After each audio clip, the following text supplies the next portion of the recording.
president said, we want to help China, not hurt it. If some in the Chinese government want to slow down the global economy through disappointing actions and through economic coercion, the Chinese economy will be hurt the most. And make no mistake, this is China versus the world. And we are not going to let a group of bureaucrats in Beijing try to manage the global supply chains. If China wants to be an unreliable partner to the world, then the world will have to decouple. The world does not want to decouple. We want to de-risk.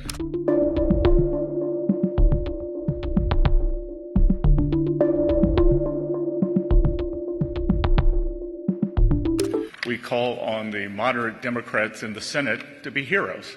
Be heroes. Break away from the hive of radicalism and do something for the American people, because we are starting to cut into muscle here. We believe that the shutdown may start costing the U.S. economy up to $15 billion a day, and this is a decision the Democrats are making.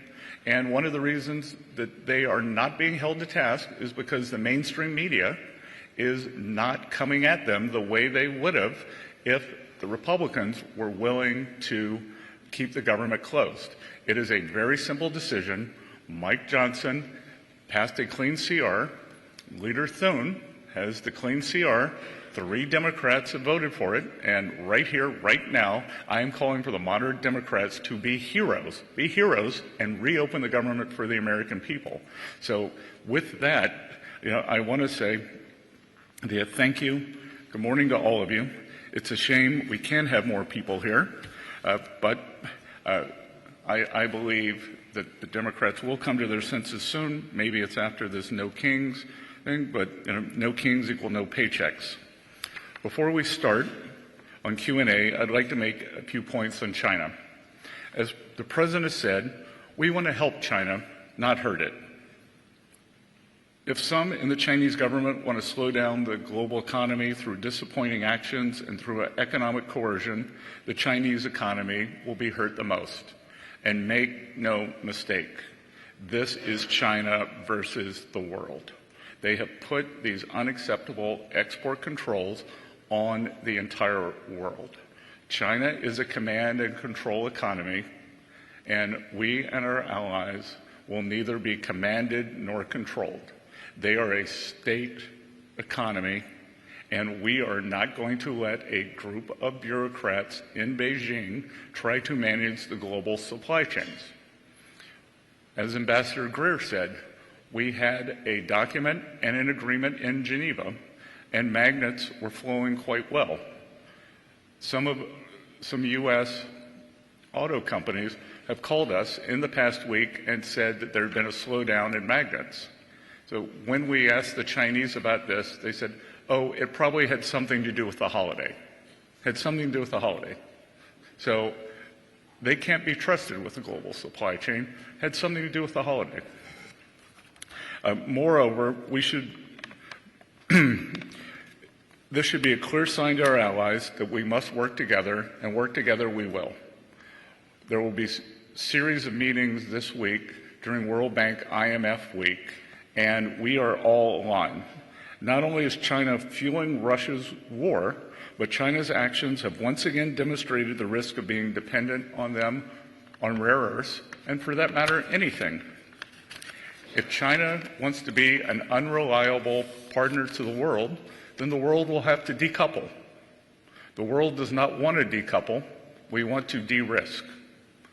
But signals like this are signs of decoupling, which we don't believe China wants. And again, we do not want to decouple. We should work together to de-risk and diversify our supply chains away from China as quickly as possible. China says that these rare earths are used in military materials and that they want to maintain peace in the world. Again, it is the purchase of Russian oil by China that fuels the Russian war machine. China buys 60% of Russian energy. They buy 90% of Iranian energy. So who is fueling the Russian war machine? We will be producing photos soon supplied to us by the Ukrainian government that shows Chinese parts comprise substantial amounts of Ukrainian drones. So President Trump is the leader of peace. We should work together to de-risk and diversify. China's highly provocative move comes after we've made significant efforts to de-escalate tensions. While there are substantial actions we could take, we'd rather not.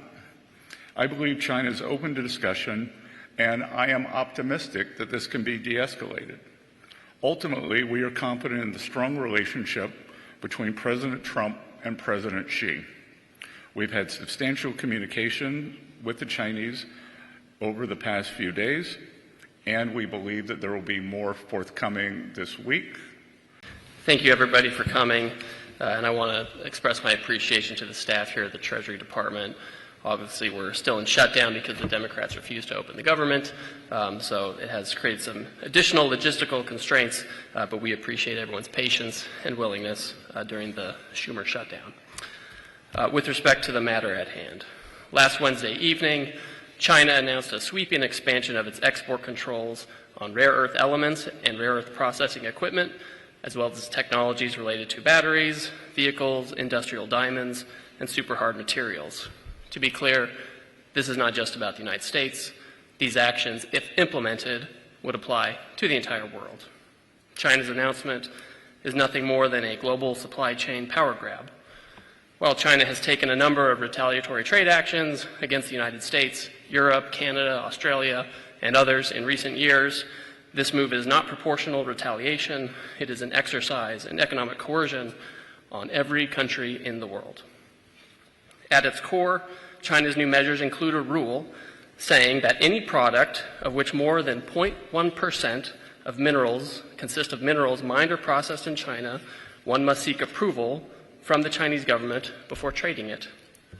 Since many important semiconductors, for example, have these critical minerals, and semiconductors are in nearly everything, this rule gives China control over basically the entire global economy and the technology supply chain. This will impact artificial intelligence systems and high-tech products, but even regular consumer items like cars, smartphones, and potentially even household appliances could be affected. It would also apply to many items that are necessary for defense purposes. And again, it covers the whole world. For example, if a smartphone is made in Korea and sold to Australia, then the company would first need to get China's approval, since the phone contains semiconductors, which may contain rare earths sourced from China. Or if a car is built in America and sold in Mexico, you would need to seek approval from China before making the sale because of the chips in the car. Obviously, neither we nor our allies are going to go along with that kind of system.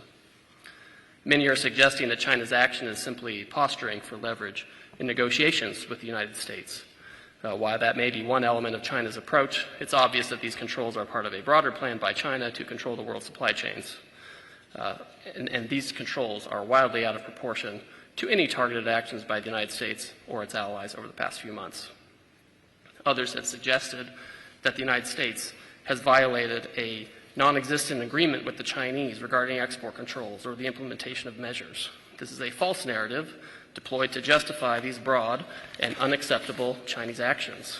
There is, in fact, a published agreement between the United States and China from earlier this year that the U.S. and China would suspend tariffs of over 100% on each other.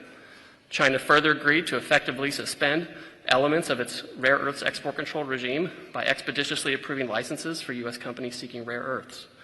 Both countries agreed to this pause on tariffs and rare earth measures for 90 days while we pursued further negotiations, which have gone on quite successfully for the past 6 months. And there is a published agreement about this on official U.S. government and Chinese websites.